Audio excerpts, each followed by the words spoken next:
Hi guys, this is Aisa Toysky. Welcome to my channel! So for today's video, meron tayong padala from DermAid and Lifestrong. So ito yung sinasabi kong padala guys. Nakakatuwa kasi every time nagpapadala sila ng products, talagang dinadayo nila. So maraming salamat po. Yung unang product na ipapakita ko, kasama na siya sa previous na video ko wherein nag-foot soak kami ni Pinggoy and sobrang recommended ko siya. I'm talking about the DermAid Epsom Salt.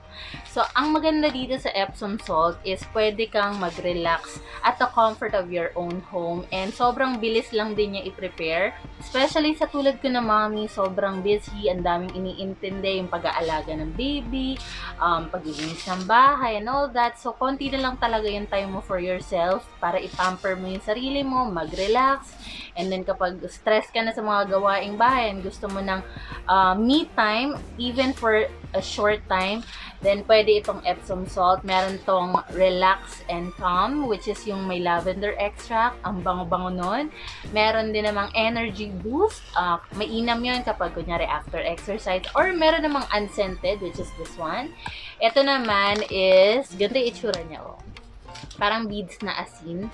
And 49 pesos lang ito guys. And pwede mo siyang gamitin either pang babad ng paa mo, pwede mo siyang pang scrub, pwede siyang pang linis ng tiles, pwede rin naman kung gusto mo magbabad ng katawan sa bathtub. Then, murang-mura lang to, 49 pesos lang guys. So next product naman is para sa amin ni Baby Pink. Tig-isa kami. So ayan, yan siya.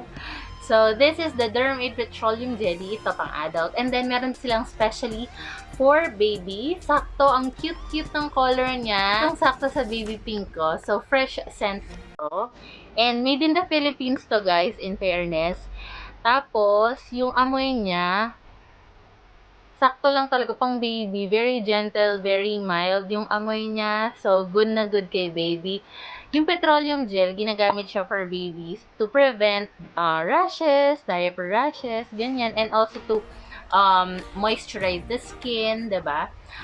Sa adult naman, like ako personally, ginagamit ko ang petroleum gel not just for chapped lips. Pwede siya sa siko, sa tuhod, and especially sa paa. Like after mong, let's say, nag-foot soak ka or nag-foot spa ka, or after mong mag-shower sa gabi, like bago ka matulog, pahid ka sa buong paa, sa talampakan mo ng ganitong petroleum jelly. Then magsuot ka ng medyas, tapos leave it overnight, especially kapag naka-aircon ka. Gising mo kinabukasan, sobrang lambot ng paa mo guys. So, must have talaga tong petroleum gel. Yung mga products na pinadala nila sa akin, sobrang sakto talaga para sa needs namin ni baby. So, next naman is yung Calamine Zinc Oxide. I don't know why, after kong manganak, sobrang naging mas sensitive yung balat ko, lalo na kapag kinagat ng mga insect.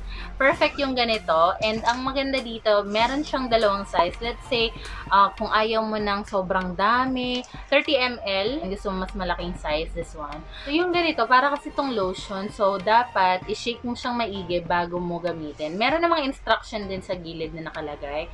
So, ito yung itsura niya guys, kapag pinuhay natin. And super cute din kasi pink din siya. Favorite color ko pink, kaya nga yung anak kong pangalan pink. And sakto lang din yung amoy niya, hindi matapang, parang gentle and mild lang yung amoy niya. So yung next item galing sa ating mahiwagang paper bag is Aceite de Manzanilla. Sobrang kailangan ko to. Why? Kasi bilang breastfeeding mom, ako kasi lagi ako naka-nursing top talaga para kapag dede si baby, di na, diba? Sasalpa ko na lang siya. Ang nangyari kasi, naubusan ako ng nursing tops, nasa labahin na siya, and kinailangan ko magsuot ng normal na t-shirt like this, and then inangat ko lang para magpa-breastfeed kay baby. First time ko na-experience na kabagin sa tiyan. Sobrang sakit pala. Hindi ako makatulog. Tapos, masama ng pakiramdam ko. Importante sa akin tong Aceite de Manzanilla, guys. So, iwas kabag. Not only sa kabag, let's say, meron kang migraine, meron kang headache, or insomnia. Pwede rin to, let's say, kung meron kang menstrual pain, kapag dumarating yung buwan ng dalaw mo. So, Aceite de Manzanilla, pwedeng gamitin yan.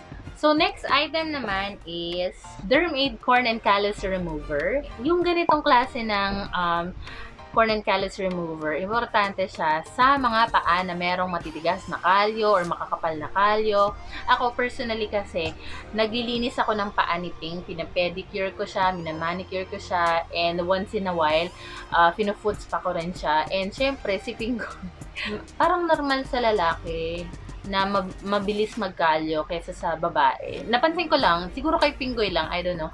Pero, perfect talaga to. Meron na ako magagamit. Every time na ifo-foots pa ko siya, pandagdag to sa product na gagamitin ko. So, kung meron kayong matitigas na kalyo, ito ang sagot. So, meron din tayong Povidone Iodine. So, merong 30 ml, may 60 ml. Especially ngayon na may pandemic, importante na nasa bahay lang tayo. So, kung merong mga minor scratches or mga sugat na kailangang linisin, importante or must have talaga na meron tayong ganito sa bahay. Instruction naman sa paggamit ng ganito is sa cotton balls na malinis or cotton pads, magpapataka lang ng ilang drops nito and then ipupunas mo siya or idadampi mo siya doon sa sugat or affected area. And then, pwede mo rin siya, depende sa kung anong klaseng sugat yung paggagamitan mo nito. Kasi yung iba ginagamitan ng gauze or yung gasa. Yung purpose din nito is dinidisinfect niya yung mga sugat, kung merong mga laceration, abrasions, and even burns kung meron kayong mga paso. Then, go for this Derm Aid Pov. Yung pinaka-shortcut name niya, Derm Aid Pov. And then, pinaka-last item dito sa ating mahiwagang paper bag is ang Derm Aid First Aid Kit. This is really a must-have sa household. So, importante guys na meron kayong sarili nyong first aid kit. So, yung Derm Aid meron na siya. And andito sa likod, yung mga inclusions niya. Pag nag-avail kayo ng Derm Aid na first aid kit, ganito yung itsura niya guys. So, makikita mo na may maliit na pouch dito and ito yung flashlight na sinasabi niya. So, open na natin siya. By the way guys, yung mga products ng Derm Aid, available siya sa Watsons and also sa SM Department Store, like sa SM Beauty. So, ayan, open na natin. So, there you go. Maliit lang yung flashlight. Kailangan, syempre, may battery to. And, sa gaan niya, wala siyang battery. Wait lang ha. Paano ba ito buksan? Ayaw masira siya. Ay, meron! Hindi. I'm sorry. My bad. Sorry, Derm Aid. Ayan, meron na pala siya. And, ang lakas ng ilaw niya. Ay, sorry. Pamangkin ka lang dito, direkta. So, anyway, yan. Meron tayong flashlight. And then, ito rin yung itsura ng pouch niya. Ito yung kamay ko. Ganito lang siya kaliit. Ganyan. So, excited din ako makita. Okay. So, pagkabukas mo, ayan na siya. Very straightforward. Nandito lang lahat ng laman. Ito yung gauze pad. Andito yung, ano to? Kit ng alcohol to. Ayan. 30 ml na alcohol. And then, yung Derm Aid Pov or yung Povidone Iodine. Tapos, meron din siya dito. Aromatic Spirit of Ammonia. Tapos, ito, meron ding eucalyptus oil. Tapos, ito, meron din silang menthol rub. Kasama na siya. So, kapag nahihilo-hilo ka, masakit ang ulo, yan. Meron ding happy na cotton buds. Ito. And then, may Band-Aid din. Yan, Watsons. Yung brand na naka-indicate sa lalagyan niya. Merong elastic bandage. These items na pinakita ko, sobrang importante siya na meron tayo sa bahay or sa household natin.